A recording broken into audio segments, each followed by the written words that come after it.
warahmatullahi wabarakatuh. Perkenalkan, nama saya M. Abdillah dengan NIM 122370156.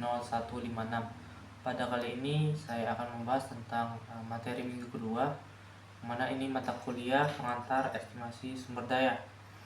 Nah, seperti yang saya akan bahas kali ini di minggu kedua akan berfokus tentang pemboran gitu, yang mana pemboran ini dikhususkan untuk batu bara. Ini saya akan menjelaskan jenis-jenis pemboran yang ada di sini. Itu ada 3. Yang pertama adalah pemboran non-coring atau open hole. Yang kedua ada pemboran touch coring. Yang ketiga adalah pemboran full coring. Nah, dari 3 jenis pemboran ini tentunya mempunyai kelebihan dan juga kekurangannya. Seperti yang saya akan jelaskan pertama, yaitu pemboran non coring. Nah, untuk non coring ini, untuk kelebihannya yaitu deskripsi dan sampling pada cutting. Terus tuh ada kecepatan pemboran yang tinggi dengan biaya rendah. Nah, ini juga biaya rendah ya. Tetapi dengan biaya yang rendah tersebut mempunyai akurasi yang rendah gitu.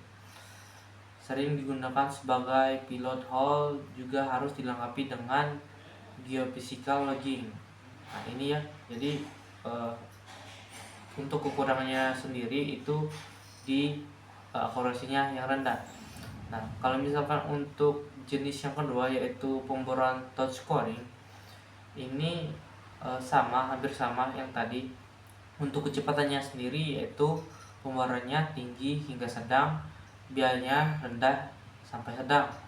Jadi disesuaikan. Kalau misalkan yang awal tadi rendah, hasilnya juga rendah gitu atau kurang baik. Kalau misalkan untuk touch coring ini termasuk sedang. Untuk akurasi yang didapatkan juga itu cukup baik gitu. Sampelnya juga yang didapat yaitu berupa core. Nah, ini juga harus dilengkapi dengan geological logging gitu. Kalau misalnya untuk jenis yang ketiga yaitu pemboran full coring, ini deskripsi dan juga sampelnya langsung pada core, jadi sehingga mendapatkan hasil yang maksimal. Untuk kecepatannya itu pemboran rendah tetapi biaya tinggi. Nah, dari biaya yang tinggi ini juga mempunyai akurasi yang tinggi.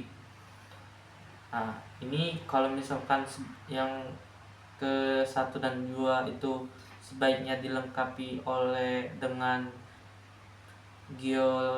geophysical logging. Nah, untuk pemboran full coring ini akan lebih baik atau akurasinya akan lebih tinggi kalau misalkan dilengkapi dengan geological logging gitu. Nah, setelah mendapat dari jenis ketiga tersebut, kita tentukan mau yang mana. Misalkan andai kata mempunyai budget yang sesuai, maka kita melakukan pemboran full coring gitu ya. Nah, dari data hasil pemboran tersebut, data hasilnya meliputi yang pertama adalah koordinat titik bor, yang mana koordinat titik bor ini menentukan di mana nantinya titik ataupun lubang bor yang akan kita bor gitu. Terus tuh ada evaluasi titik bor, ini juga hampir mirip dengan koordinasi titik bor. Terus ada sudut kemiringan pemboran jika melakukan bor miring. Nah, seperti yang kita ketahui, kalau misalkan batu bara itu miring ke terdapatannya, jadi biasanya ini sesuai dengan jika melakukan bor miring. Terus tuh ada total kedalaman, terus tuh ada data log bor yang menunjukkan kedalaman, deskripsi ketebalan batu bara gitu. Pada umumnya juga pemboran eksplorasi untuk endapan batu bara itu dilakukan dengan ball coring.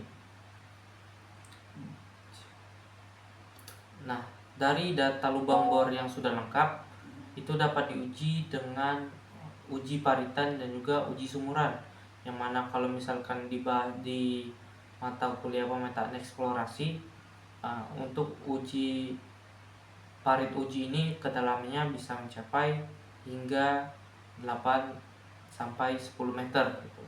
Sedangkan sumur uji tidak terlalu dalam seperti uji paritan.